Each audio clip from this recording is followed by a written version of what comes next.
Allama Iqbal Library held a one-day seminar on open access resources. The inaugural function was held in the Khaldun Auditorium. Librarian Allama Iqbal Library, Dr. Abdul Majid Baba presented the welcome address. You will be glad to know that our entry in the open access competition was one of the best. This competition was sponsored jointly by UNESCO and International Network for the Availability of Scientific Publications, INASP. Allama Iqbal Library, University of Kashmir, has been awarded the grant of $500, that is approximately rupees 26,000, for arranging awareness program about open access. Accordingly, we arranged today's seminar.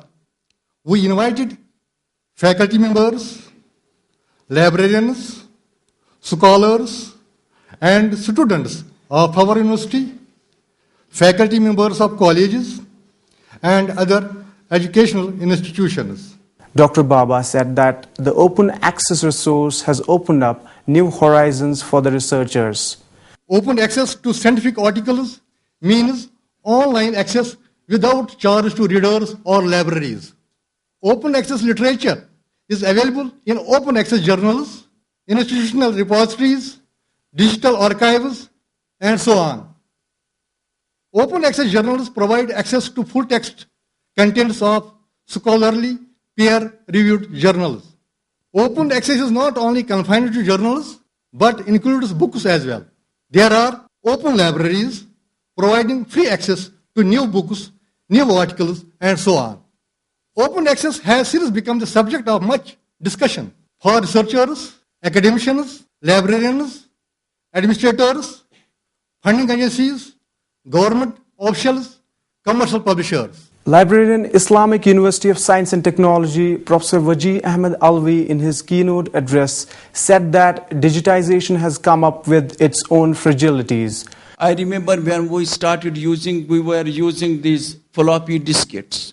There was a floppy diskette drive in your CPU. But is there any floppy diskette drive now? Today we have got these CDs. How long can the CD live? Although many people talk about 100 years, some talk about 50 years, but it is all fragile technology. Then security is there, friends. Since data is online, the accessibility for it is global, so is the security threat. Any hacker will have access to the data as much as you have. What to do in such a situation? We talk in terms of putting this encryptions and strong password, etc., which we say that they may be offering some remedial measures, but not to that extent. Registrar Professor Zafar Ahmad Rishi said that early aspersions were casted on open access journals, but now things have changed. These journals were usually not indexed in the Web of Science. This was one of the difficulties. I mean, why shouldn't we basically publish? Because they were not indexed, isn't it? And initially they lacked the prestige that academics need from publishing. I mean, Nature may be having an impact factor of 32, but publishing in Nature basically brings a lot of prestige, isn't it? I mean, this is what basically scientists usually look for. They wish to publish in the most respected journals, isn't it? For not only for the purpose of doing good science, isn't it, but for the purpose of prestige as well. Now, second wave of OA journals consisted of established subscription journals, mainly owned by societies. Now, this was the transition from individuals to societies. Now, the individuals not basically publishing these open access journals. Now, the societies were publishing. And then you have two, CLO and J stage, whose hundreds of journals at no cost to the publishers. I mean, this is the second stage where few people came together and then formed a sort of a society, isn't it? And then started an open access journal. In his presidential address, Vice-Chancellor Professor Talat Ahmad said that university is proud to be the part of National Knowledge Network. We are creating lots of facilities. You know that we are part of the National Knowledge Network. Okay, and Dr. Chitambram, the scientific advisor to the Government of India, was here for this. And we have very active EMMRC, where we have the e-resources and e-contents. So these are some of the very important things that the university is doing And definitely in the long run, they are going to have impact. As you all know, as I said, that there is going to be space crunch. Like earlier, there used to be hundreds of journals, now there are thousands. And books also, they are coming into thousands and lakhs. So you cannot have hard copy of books.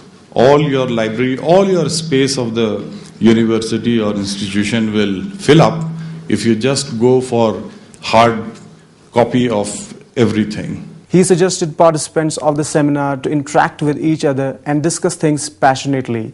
And it is very important that the awareness has to come and people have to take interest. And it is not very casual, just come and attend. But if you are attending, you should participate, you should talk to each other, discuss and see what you do not know. There is nothing that you have to know everything.